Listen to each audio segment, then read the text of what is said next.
porque no vivían lo que nosotros estábamos viviendo. Y aquello nos llenó de fuerza, nos llenó de alegría, y fue una auténtica lluvia de gracias de Dios sobre todas las personas que estábamos allí, tanto los sacerdotes como los demás miembros de la comunidad, como los niños de la escolanía y todos los fieles, contando entre ellos a los padres de los niños que en todo este tiempo se han mostrado con un comportamiento ejemplar y maravilloso de respaldo.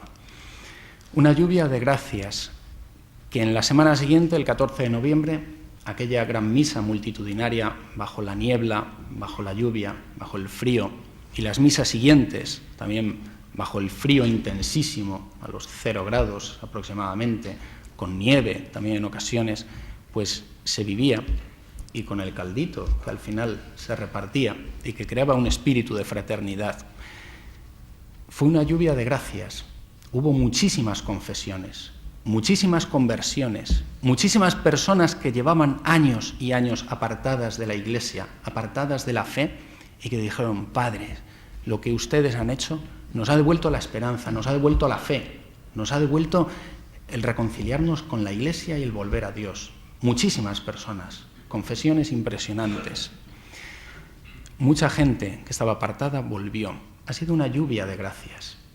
Y después la retransmisión de las misas por Intereconomía, tanto aquellas misas de campaña, heroicas, ciertamente, y no digo por parte ya de la comunidad, sino heroicas por parte de los fieles que con 80 años y más en muchas ocasiones, o niños, o jóvenes, estaban allí aguantando a pie firme horas, porque empezaban más tarde, porque venía mucha gente, y se acababa más tarde, y se rezaba el rosario antes, y lo vivían con intensidad y sin miedo.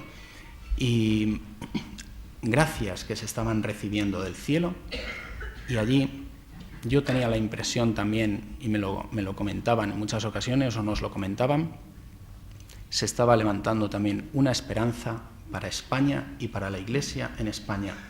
Guste o no guste a unos o a otros, porque de todo hay en la viña del Señor, pero yo sentía que se estaba levantando una esperanza para España. Y también muchos testimonios nos llegan por la página web, muchos testimonios nos llegan de cómo la retransmisión de las misas actualmente por Intereconomía hacen bien a muchísimas personas. Desde el punto de vista litúrgico, desde el punto de vista doctrinal, se leen mucho las homilías. Personas mayores y personas jóvenes que siguen con asiduidad la Santa Misa desde allí. En fin, no me quiero alargar más. Esto es un poco lo que hemos vivido. Perdón por haberme alargado. Nos has hablado desde el momento que comienzo todo hasta el momento de esas llamadas misas de campaña, etcétera. Pero ¿cuál es la situación que se vive en la abadía desde que el Valle de los Caídos fue de nuevo reabierto al culto que no al turismo? Es decir, ¿cómo son esos domingos?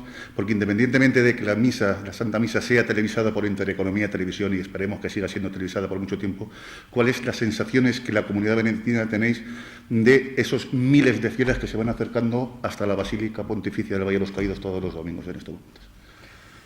Para nosotros lo que nos sorprende, entre otras cosas, es ver que una misa que tenía una concurrencia, más o menos según los domingos, aparte de la misa de diario, una concurrencia pues nutrida, pero con ciertas limitaciones, pues ahora la basílica se llena y en ocasiones pues queda mucha gente de pie. Lo que ha visto todo un número de fieles desde amplias partes de España, porque vienen personas de muy lejos en ocasiones, algunas de cerca, pero otras de lejos, con un gran sacrificio, porque incluso ir desde Madrid es que supone pues prácticamente echar allí la mañana, entre que se va, que se vuelve, que unas cosas y otras, echar la mañana. Lo que nos sorprende es la fidelidad con que están asistiendo estas personas. No siempre pueden todas las semanas, pero la fidelidad con que están asistiendo, como que se hubiera creado una especie de feligresía fiel allí, que no ha sido el boom de un momento y se ha pasado, y que incluso en algún momento, cuando han sabido que quizá había algo que se ponía peor, han ido todavía más de nuevo. Es decir, sobre todo lo que nos sorprende es esa fidelidad y que muchas personas, pues es que nos lo han transmitido ellas mismas, han encontrado allí un referente espiritual en medio de la España de hoy. La situación ahora mismo está abierto oficialmente al culto. Se consiguió, nosotros estuvimos luchando por ello, que se reabriera con los horarios anteriores al cierre que se había obrado en noviembre y diciembre del año 2009. No está oficialmente abierto al turismo, hay cierta facilidad para poder entrar, pero al turismo no está abierto. Nosotros lo que queremos y lo que deseamos es que sea una apertura total, que el valle no esté, como dice el padre Abad, simplemente entreabierto, sino que esté abierto del todo, porque todas las personas tienen derecho a visitar también un monumento religioso, por supuesto, siempre que se mantenga el respeto dentro del templo, como es debido, pero pueden visitarlo. Y bueno, ya la cuestión de las cuentas es una cuestión que el Estado calculará, que Patrimonio Nacional calculará las pérdidas que está obteniendo a raíz de esto, que van ya creo que más de 2,6 millones de euros de pérdida.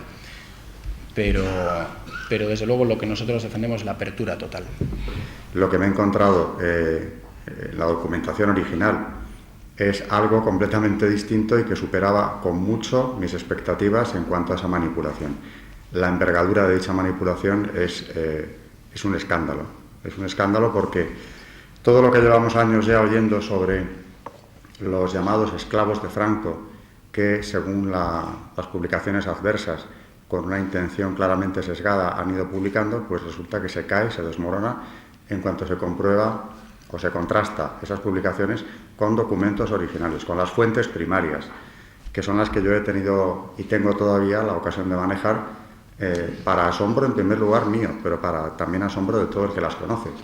La Ley de Memoria Histórica, que por supuesto lo que trata es de cancelar toda la historia de España desde la transición en adelante, descalificando todo lo legislado entre medias, es decir, llevarnos lo que se pretende con esa ley, es al año 36, naturalmente que señala el Valle de los Caídos. Es el único lugar concreto que se señala en la ley donde dice que se prohibirán, dice la ley, todas las manifestaciones políticas, homenajes a los protagonistas de la guerra, la exaltación de la propia guerra.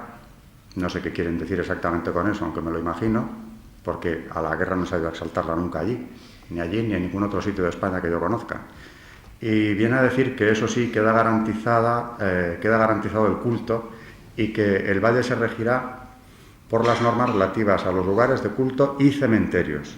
Es decir, que en principio la propia ley parecía garantizar que se pudiera seguir celebrando el culto católico en la abadía o en la basílica, y realmente lo que han hecho luego es ir precisamente contra su propia legislación.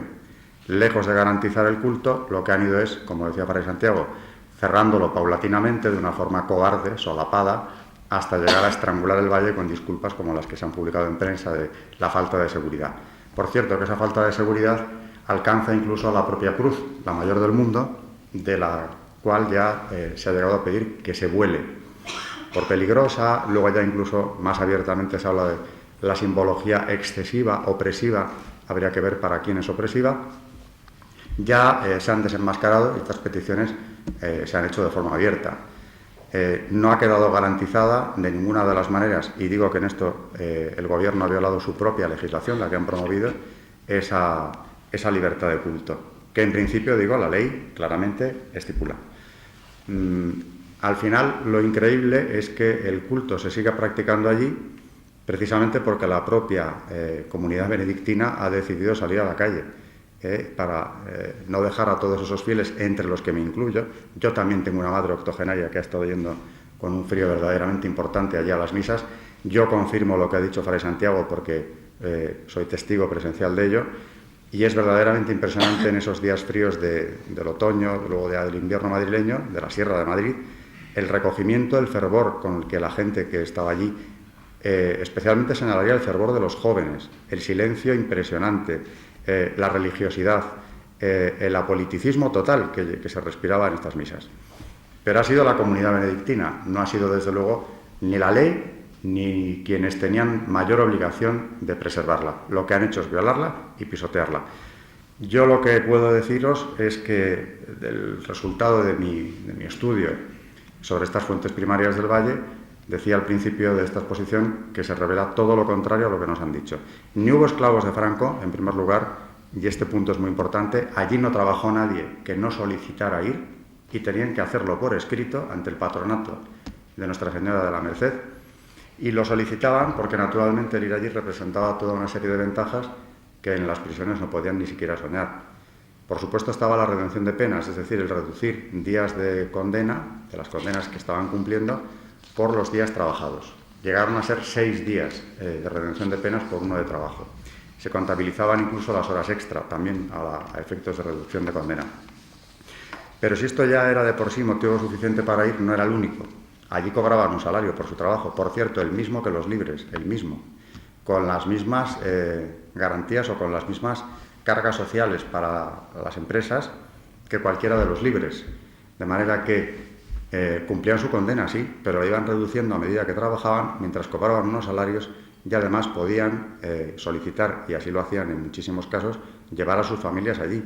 Allí hubo una escuela funcionando, de la que salieron todos bachilleres, por cierto, y muchos caminos de la universidad, entre los cuales muchos presos, hijos de presos, quiero decir, escuela que regentaba uno de los presos que estaba allí, por cierto, don Gonzalo de Córdoba, acogido a la redención de penas.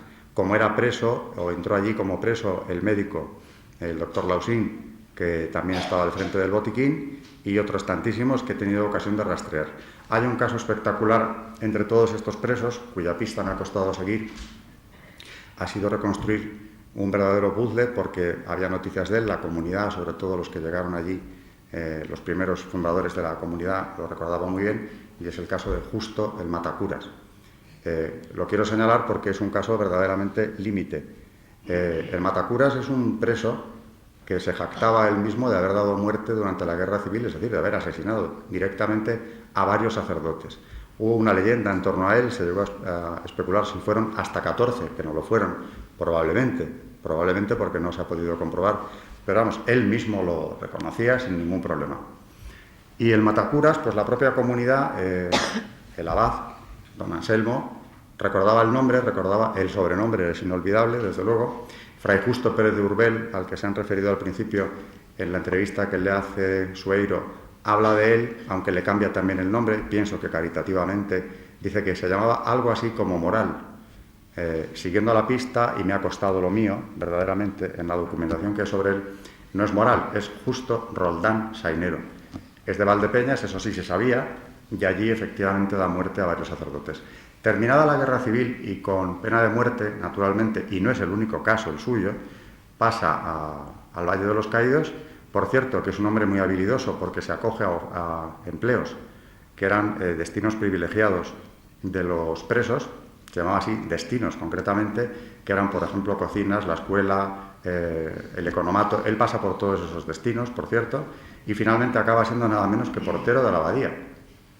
Para confirmar que es él y no otro del que estamos hablando, se conserva un acta, bueno, son 2 actas en realidad, de las reuniones del Consejo de las Obras, en el que se toma la decisión de apartarle del cargo de llavero o clavero de la abadía, porque se considera que, dado que tiene delitos de sangre de la gravedad que tenía, no es el idóneo para estar con acceso libre a todas las dependencias de la misma. No se cumple el acta, no se cumple esta resolución. Vemos después, durante años, que él sigue donde estaba, como llavero de la misma, hasta que más tarde sale del valle al finalizar las obras. Siguió siendo el portero de la abadía durante muchísimos años. No es un caso único, ni mucho menos, pero es uno más entre los que he podido descubrir que, condenados a 30 años, que era ya una transformación importante, que venían de penas de muerte. Esos 30 años en el valle se convertían en 7 por la redención de penas, mientras muchos de ellos, Justo Roldán se llevó a un sobrino, por cierto, otros se llevaban a mucha más familia, redimían penas con sus familias al lado y iban haciendo unos ahorros para cuando acabara la condena. Y ya quiero concluir con otro caso de los más espectaculares, que es el de el Valle de los Caídos durante las obras, considerado como un punto de veraneo. La expresión no es mía, sino del regidor del Valle, que en el año 50 pasan a circular a todos los trabajadores, a todas las contratas del Valle, para que hagan saber a sus empleados, a los trabajadores, que aquello no se puede conceptuar como un punto de veraneo. Yo cuando lo leo confieso que me escandaliza la expresión, porque nada más lejos de mi imaginación y la de cualquiera que aquello pudiera ser visto así.